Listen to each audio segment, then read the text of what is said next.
Hello, everyone, and welcome to Health and Happiness at Work. This podcast is for busy working adults trying to figure out how to better take care of themselves and others. My name is Katie, and I will be your host. We are here today because adulting is hard and because busy working adults spend more time at work than anywhere else. We're going to have real conversations about real life and, most importantly, swing into action on the biggest opportunities. We're going to talk about ways to layer health, fitness, and wellness directly into your workday so that you feel fantastic. I cannot wait to dive deeper into each of these topics related to health and happiness. You are not alone.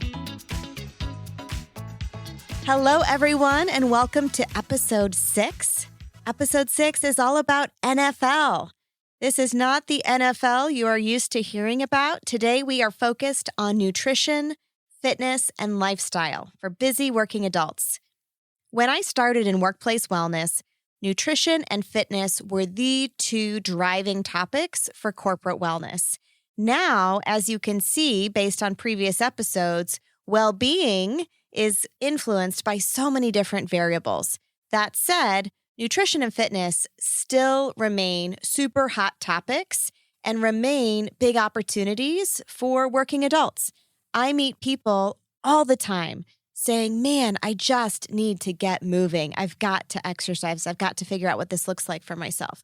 I also meet people who are trying to clean up what they're eating. I have a couple of friends who joke that they are the garbage disposal for their children's unfinished foods. So we can absolutely positively influence our work and life by making sure we are staying active, eating better, making it a lifestyle. So here's what's different about me, maybe as opposed to other trainers or health coaches. I feel strongly about something called non-diet weight management. I like to repeat things, so I'm going to say it one more time. Non-diet weight management. Perhaps a more trendy way to say that is mindful eating, right? And it's my vision that everyone have a healthy relationship with exercise and healthy eating and food, because honestly, some people are triggered and become obsessive about what they eat. And so my vision is that you have a healthy relationship with food. My vision is that you enjoy moving your body, and when you don't, you miss it. And so we are continually reinforcing that intrinsic motivation. So I have 10 tips for you today for cultivating NFL, nutrition, fitness, and lifestyle that will really work for you and produce some pretty awesome results. First, we go back to basics. Tip number 1 is wake up to water. Wake up to water. The moment your feet hit the floor in the morning, that is your first opportunity to give your body exactly what it needs, and that's hydration. I anticipate that most people wake up thirsty, and thirst is an indication that you are already slightly dehydrated. When we're slightly dehydrated, the cells of the body does not have what it needs to do dozens of metabolic processes. So we've got to stay fully hydrated. It's good for our muscle tissue and how it performs, but it's also really important for metabolic function. And again, if you're someone who's feeling like super foggy and tired and difficulty focusing mid-morning, late in the day, it could be an indication that your body and brain are dehydrated. So it sounds so basic. You know what? A lot of people still struggle with doing the basics. You know, you would think water would be so ingrained, staying hydrated would be so ingrained in our culture, but it's really not. I meet a ton of people who still don't drink enough water. So my recommendation is 8 ounces at least immediately upon waking up. And I do that while the coffee is brewing. I encourage you to then reach for that coffee. There's actually some nice health benefits of coffee. We've spoken about that. And if you are someone who is not really paying attention to this, there are really fun hydration trackers and ways that you can make it a little bit more fun. You know, go on Amazon and buy yourself that big ass water bottle that you only have to drink one a day. Sometimes shopping makes it more fun. But believe me, from a metabolism perspective, it's super important. Tip number 2, I'm really going to encourage you to prioritize protein. So protein is one of our 3 macronutrients, right? In addition to carbohydrates and fat. Protein is awesome. And here's why. Your body burns more calories digesting protein than the other macronutrients. Protein is filling, right? When you eat protein, it will stay in your gut a little longer, keep you feeling full, helps to stabilize blood sugar. Your body has to work harder to digest it. So therefore, it increases calorie burn. So it's called the thermogenic effect of food. And protein recommendations really vary, right? There are some standard guidelines for protein consumption, and I can speak to that in just a moment. But in general, I think there's opportunity for most people to increase protein consumption at each meal, right? It's not uncommon for someone to grab a bagel for breakfast or a muffin or a piece of toast, and that's like no protein, right? So simple way to stay full. I am not going to let anybody be hangry. When we are hangry, we are not our best version of ourselves. So this is about eating for energy and about being full. I never want you to feel deprived or hungry or that you are going without. That's not what this is about. Having a healthy relationship with food means that you are full and satisfied following your meals, and you have the energy to take you through your workday and your life.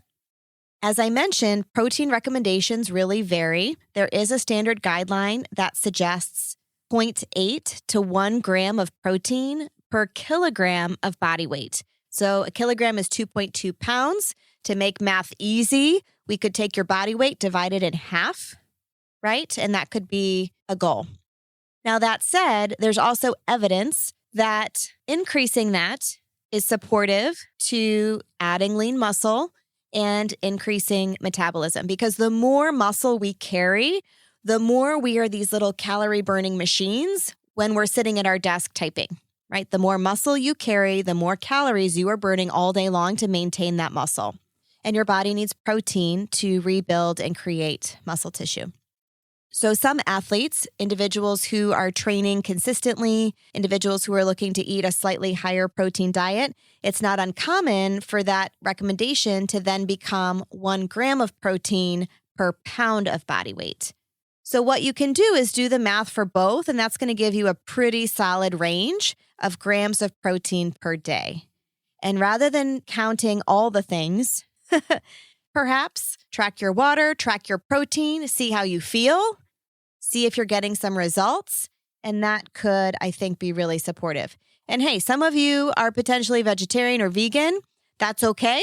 It's just important to be mindful and intentional that you are getting enough plant protein to give your body the building blocks that it needs. Tip number 3, metabolize stress while you sleep, and know that that will also support your nutrition. Here's why. When we sleep, magical things happen. Your body is in this state of repair and recovery. Your immune system is strengthened, and it has been discovered that you are actually metabolizing stress while you sleep, and you're also recovering from your physical activity and your workouts. Now, when you are sleep deprived, it influences your eating the next day. You are likely to be hungrier because your body is not able to regulate and experience that feeling of fullness because of how hormone production is influenced. And also, you are likely to crave foods that you might not otherwise crave. And that's because your body wants to feel better. So comfort food is a real thing. You'll actually crave more carbohydrates, more comfort types of foods to perk yourself up and to feel better.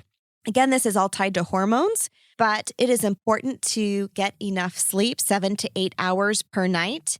You will be able to metabolize the stress of the day.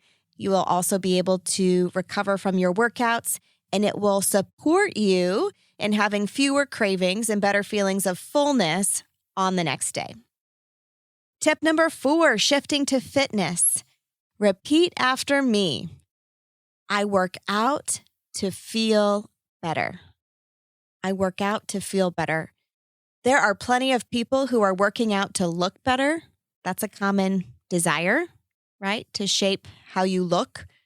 But what we know from a motivation perspective, what we know from an exercise adherence perspective, is that when your goal is tied to an intrinsic reason, feeling better, having greater health, you are far more likely to stick with the program. And again, I think we get hung up in this place of thinking as a get motivated strategy. So we think and we overanalyze and do I feel like working out today? No, I don't feel like working. I don't know. Should I? Shouldn't I?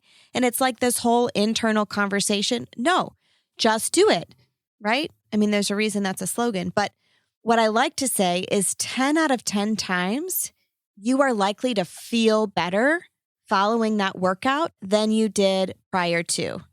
And rather than sitting and debating it, just do it, trusting that 100% of the time, assuming you don't overdo it. Of course, people can injure themselves if they do too much too soon. But assuming you do the right dosage and the right duration, 10 out of 10 times, I can guarantee you, you're going to feel better afterwards. No one says, oh, I really regret that. That sucked. That was stupid. No, it might have been difficult or challenging. Okay, we might say it sucked if it was like really hard. But it's always worth it because of how you feel mentally, emotionally. And here's the best thing about exercise or any type of physical activity, anything that gets your breath, oxygen flowing, and the blood pumping, is that you have the potential to have an instant benefit. Yeah, if you want different abs or a different backside, that takes time. But if you just want to feel better, you can feel better. Workout number one. It is like a quick fix. And doesn't America want a quick fix? So exercise is actually your quick fix for feeling better. But we tend to go to ice cream, potato chips, whatever the vice is. But 10 out of 10 times, that workout will leave you feeling better than you started. So tip number 5, consider yourself a corporate athlete. There is an organization called the Human Performance Institute, and they have coined a phrase called the corporate athlete. It's awesome. Corporate athlete, right? We might not consider ourselves a traditional athlete in the gym or fitness center, but busy working adults are totally corporate athletes. We are showing up and doing the hard work every day. And so as such, there are choices we can make that support us in being successful athletes, making sure we are moving our bodies a minimum of 30 minutes a day. So the recommendation nationally, and most organizations agree with this, is an accumulated total of 150 minutes of physical activity per week. 150 minutes. So that could be 3 50-minute workouts. That could be 5 30-minute workouts. But as a corporate athlete, gift yourself 30 minutes of physical activity per day for your mental, emotional, physical health. And what do athletes do? Athletes give themselves rest and recovery. They allow themselves to rest so that they bounce back a stronger, more capable version of themselves. So if you haven't already heard the message today, we get to move our body more and we get to sleep more. And doing those two things alone, back to basics, this is not rocket science. I don't feel like I'm here telling you things that you don't already know. I think my gift, I like to think, is that I can perhaps say it slightly differently or say it again or be that magical time that you hear it that you say, okay, now I'm going to do it. Tip number 6. This is one of my favorites. And I believe we spoke about this with healthy work from home habits. Tune in to the cues that your body gives you all day long. Your body is your home. You are in it 24/7, and your body is giving you feedback. Your body is telling you when it's time to eat. Your body is telling you when you're thirsty. Your body is telling you when it's time to take a break and step away from the work. Your body is telling you when you're bored. We spoke about that last episode. Your body and mind are giving you feedback all day long. And so that can really inform and shape the choices you make throughout the day. So if you're feeling lethargic, we have got to get blood and oxygen flowing, and we've got to make sure you're hydrated, right? So this ties it all together. If you are feeling like you're having difficulty focusing, you need a break. It is not normal to sit at a device or a computer and be so entangled with it 8 to 10 hours a day. That's not normal. Our ancestors, get this, anthropologists have found that our ancestors walked like 15 miles a day. And the recommendation now is 10,000 steps, which is 5 miles. And experts are actually saying that that's kind of a random thing that we've held on to. But your body was meant to move. And I hate to say it, but it is move it or lose it. If you continue using your body and mind will continue to improve and age in a healthy way, and you'll actually grow capacity physically and mentally. But whatever you don't use becomes terribly deconditioned, right? And so we have got to keep our bodies and minds moving. And I tell you, your body is craving it. If you are not sleeping well at night, that is indication, well, there could be something medical going on. I don't want to be too flippant with that. But it could also be that there are needs for your physical and mental bodies as well. If you're not sleeping well, maybe it's because you're not getting any exercise.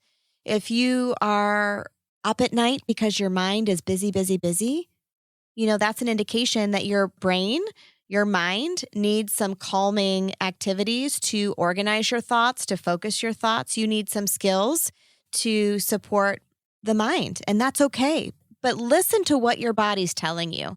I think sometimes we tune out the message that our body and mind is clearly giving us. If you need a mental health day, take it. If you need to move more, I anticipate you'll be kind of restless throughout the day. Tip number 7, consider every month Mental Health Awareness Month. We have these wellness observances and they change month to month. And I'm all for that. I think it is important that we shine a light on different health topics each month. That's great. But mental health is such a big concern that I think this mindset of considering every month Mental Health Month would really be supportive to workplaces and to busy working adults. And again, I see fitness as the vehicle for supporting mental health. That is incredibly low-hanging fruit. Now, there are infinite ways we can support mental health. What we eat can actually shape depression and anxiety and make it heightened. There's a correlation between consumption of processed food and incidence of depression and anxiety. So the fuel that we're giving our body can influence our mental health. Our physical activity or lack thereof can influence our mental health. And then obviously there are other contributing variables. And I think it is so, so important that we obviously seek out professional support, especially if you are working through past trauma. If you need attention for a mental illness, we can all benefit from having a mental health professional in our lives. That said, I also believe in agency and autonomy. And as we're working through whatever treatment plan we have for our mental health or mental illness, we can also be practicing these healthy habits that are supportive for mental health. And moving the body is absolutely one of those possibilities. Shifting into lifestyle, tip number 8 is all about creating a self-care ritual that you look forward to each and every day. Self-care can look a million different ways. I've said this once and I'll say it again. Wellness is a personal process. What one person finds to be supportive and restorative, another person might say, that sounds like a terrible idea. So you get to figure out what self-care looks like for you. I see this current challenge of working adults not having space in the day for this to happen. We've spoken at length about creating those early morning and evening rituals, but what I'm going to offer up today is really figuring out what is that healthy lifestyle self-care habit that you do immediately within the workday. What does that look like? What does that look like for you? What would be the way to support physical activity, the way to support healthier eating, the way to cultivate a healthier lifestyle directly within your workday? Self-care does not begin when the workday ends.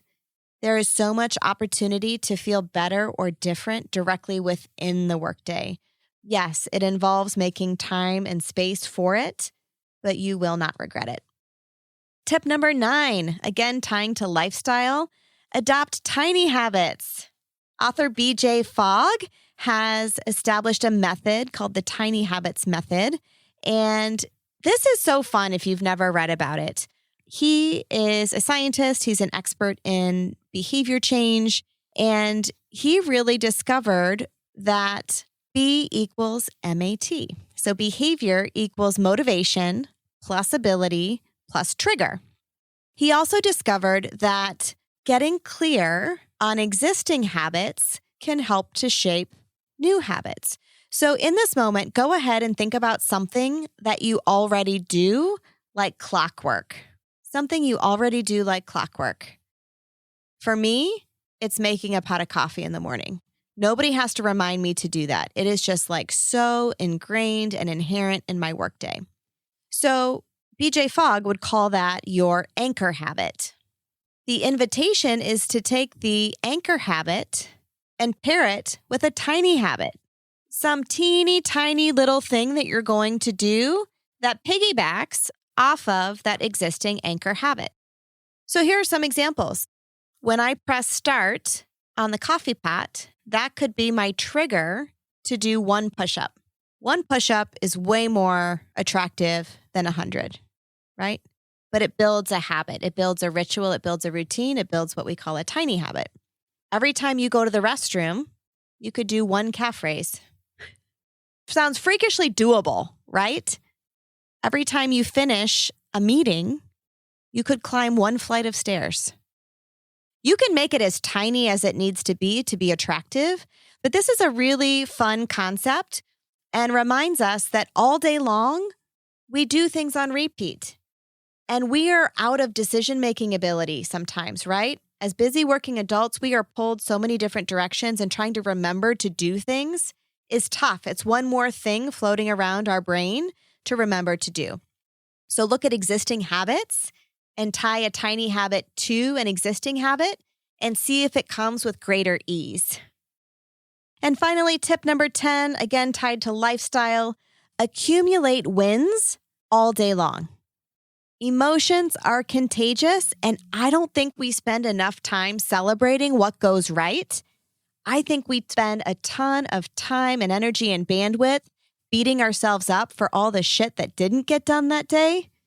And talk about an energy drain. We spoke last episode about things that support your energy or suppress your energy. So rather than beating yourself up for the things that didn't happen, I invite you to accumulate wins or successes all day long. So a win might look like taking a lunch break. A win might look like packing your lunch versus eating out. You'll probably save 1,000 calories. A win might look like packing your gym shoes so that you can walk around the pond at work at lunchtime. A win might look like having an apple and a protein shake instead of a frappuccino at 3 o'clock. You know, we get to celebrate all the small successes all day long because small changes yield big results. And people don't like to hear that, right? People want some dramatic solution or some quick fix.